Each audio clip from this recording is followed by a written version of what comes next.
Hey, what's up? It's Troy, and right now I just want to talk about what it actually takes for a person to reach a point where they've had enough.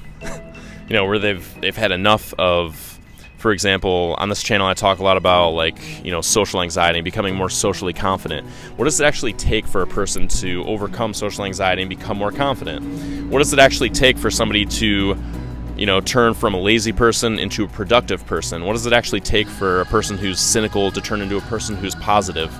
Well, in my opinion, it takes a point where you reach so much pain, or you really connect to the pain that you're feeling, and then it becomes like way too much for you to handle, and then you have no choice but to make a change. You're connecting to the why of why you want to change. Because if you don't have a strong why, if you don't understand why you want to change, well, you're not going to change. If you don't understand why it's important for you to go out and talk to a bunch of people and learn how to connect with people, you're not going to want to do it.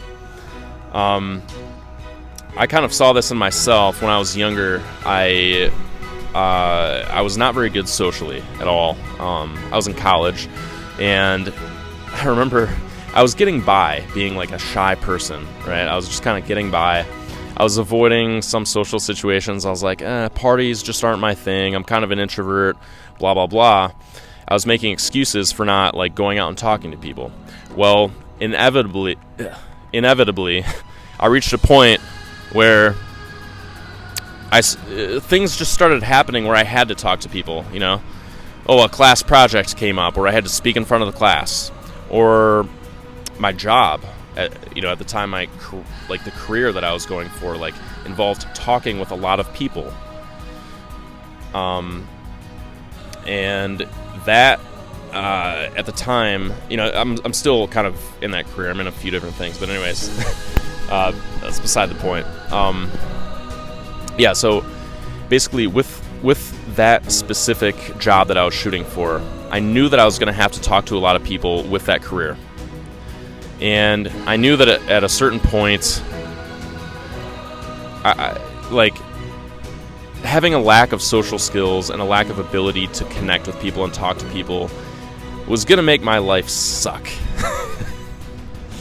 My life just started to really suck. So I kind of connected. I was like, damn, I started looking okay, what is this going to look like a year from now when I'm doing my job? What is this going to look like 3 years from now, 5 years from now, 10 years from now?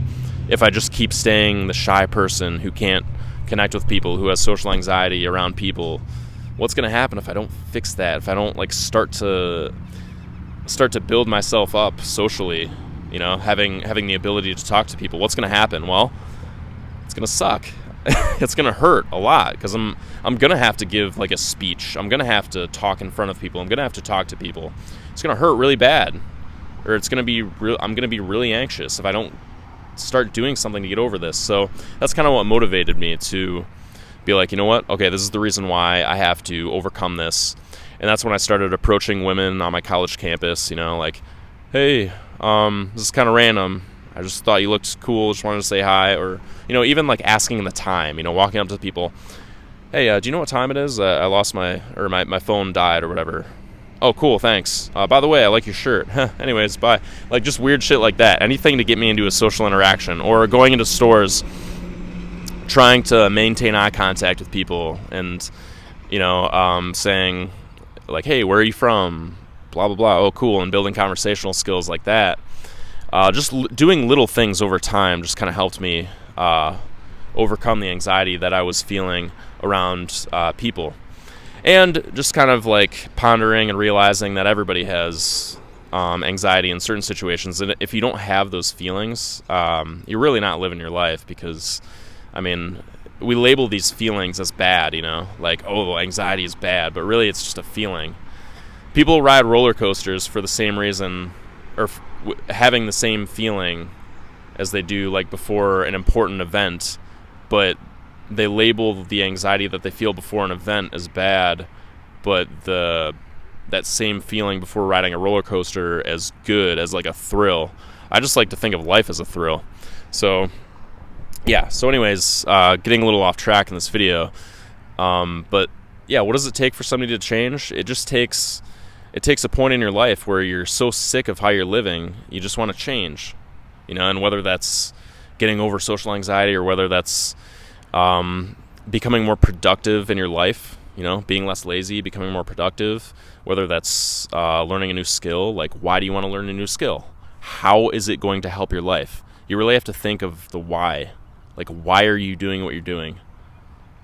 Why equals how.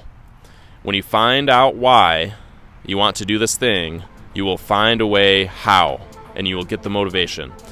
Also, a thing on motivation is motion creates emotion. So you won't really feel the emotion of motivation until you start moving, usually. A lot of people think like you have to have motivation to go out and move, but it's like, no, you can actually just move. Get up off your ass, walk outside, walk up to a person, say hi, or like, walk over to let's say you're learning a new skill, you're learning how to play tennis. Put your shoes on, walk to the tennis courts, pick up the tennis racket, swing it. Or you're learning computer skills, open the computer, start typing. That's how you create the motivation to do what you want to do.